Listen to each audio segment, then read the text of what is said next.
గూడెం రెడ్డి బాబు, Andhra Pradesh BC సంక్షేమ సంఘం రాష్ట్ర అధ్యక్షుని.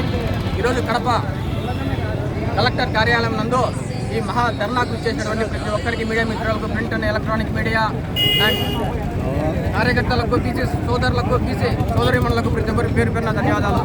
ఈరోజు ఈ ధర్నాకు ముఖ్య ఉద్దేశం రాష్ట్ర వ్యాప్తంగా, దేశవ్యాప్తంగా కుల గణన చేపట్టాలని డిమాండ్ చేస్తూ ఈరోజు కలెక్టరేట్ను ముట్టడించడం జరిగింది.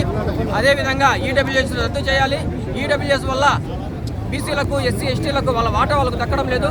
5% ఉన్నటువంటి అగ్ర కులాలకు వెనుకబడి ఉన్నారని 10% రిజర్వేషన్ చేయడం చాలా దౌర్భాగ్యం.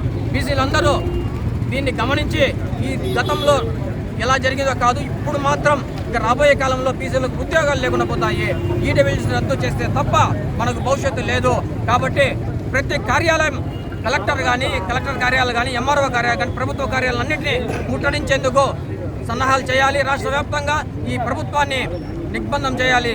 లేదంటే కనుక బీసీలకు ఉద్యోగాలు ఉండవు. గతంలో గవర్నమెంట్ ఉద్యోగాలు ఉండేవని బుక్కులో రాసుకోవాల్సిన పరిస్థితి వస్తుంది. 5% ఉన్నటువంటి 10% రిజర్వేషన్ ఏంటి, 56% ఉన్నటువంటి బీసీలకు 27% ఏంటి? ఇది ఎంత దౌర్భాగ్యం!